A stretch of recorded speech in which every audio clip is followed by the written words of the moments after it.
I've recently been asked many questions regarding the mind and how to stop the mind and how to stop one's thoughts. And it's important to think about, first of all, what do you mean by stopping your mind or stopping your thoughts?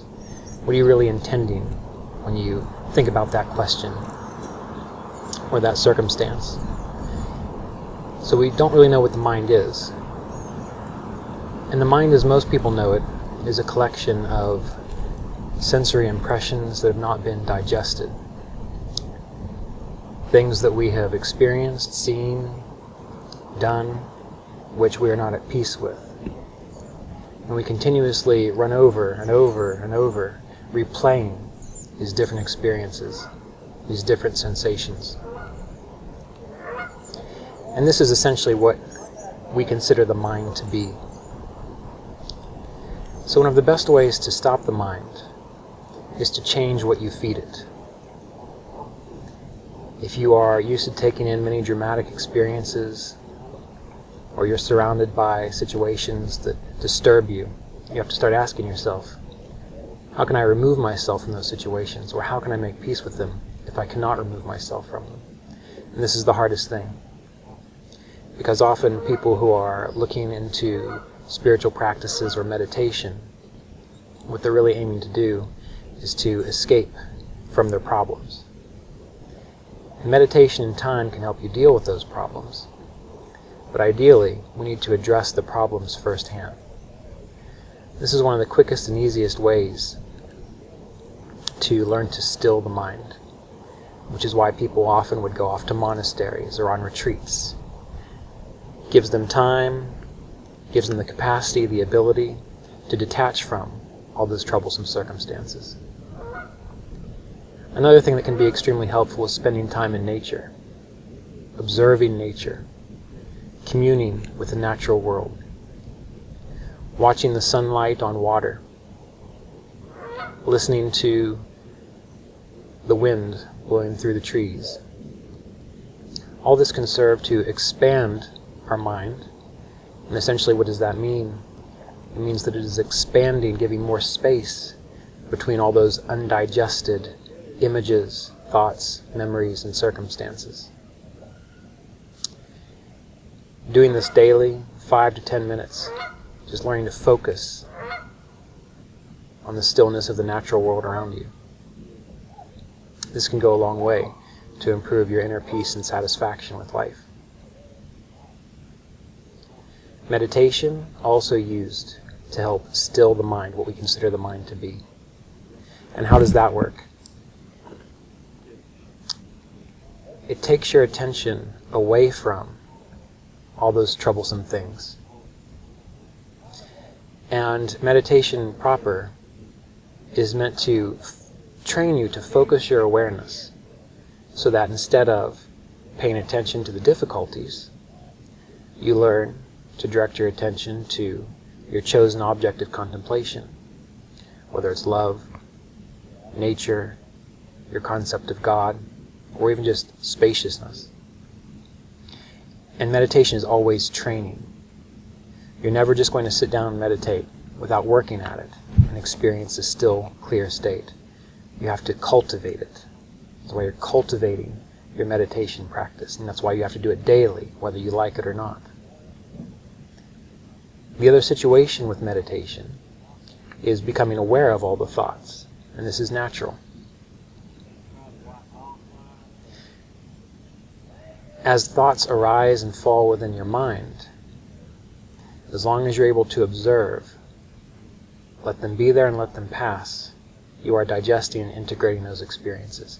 The key is to not get caught up in it, to be pulled into it, to be pulled into thinking about it. You have to let it go. All the things that replay in what you call your mind, all those images, thoughts, memories, you find those to be extremely important.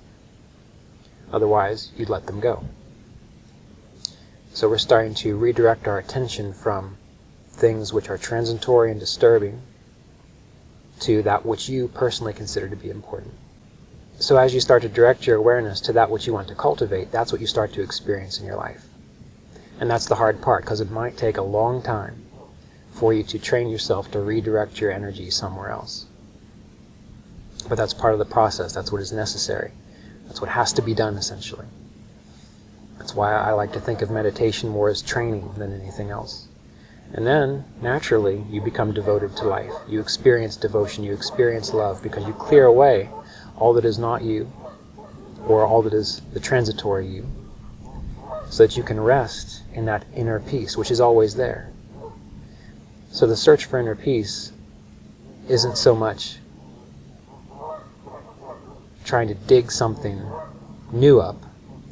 It's about learning to direct your awareness inward and removing all those things that cover up your inner peace.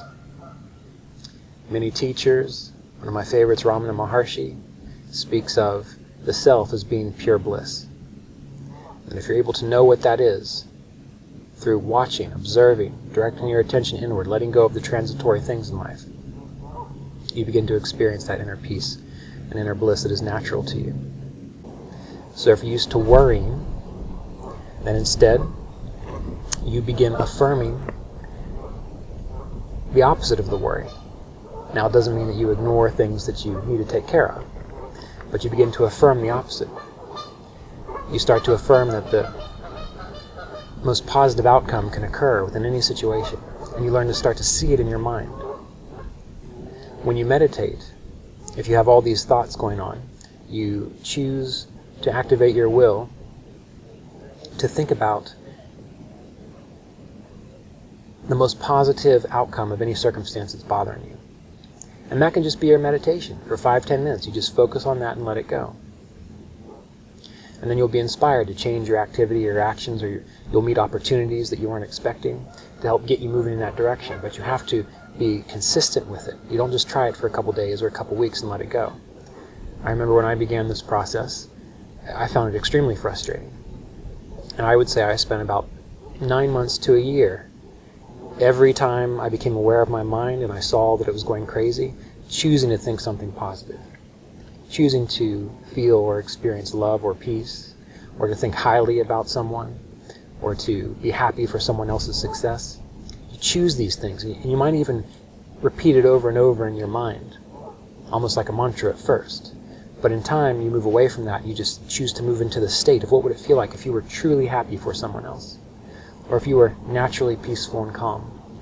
And then your everyday experience becomes this capacity of forming your mind, your collection of impressions, tendencies, and thoughts, using the will that God, divine consciousness, whatever it might be, gave you. So we have to remember that we are beings in this world. We are meant to serve our role and to surrender, but we're also meant to play a part within this.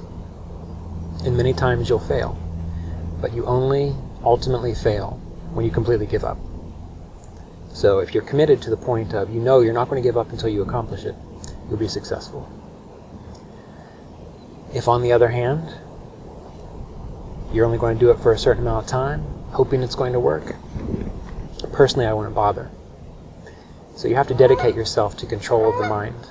And essentially all that means is that you are learning to gain mastery of your consciousness. That way when you want to experience nature and the peacefulness of nature, you do. When you need to think about more practical things, you're able to do that. And interesting enough, one of the things that you'll find the more you consciously choose to think a certain way, if you're consistent with it, is that over time you'll get stronger.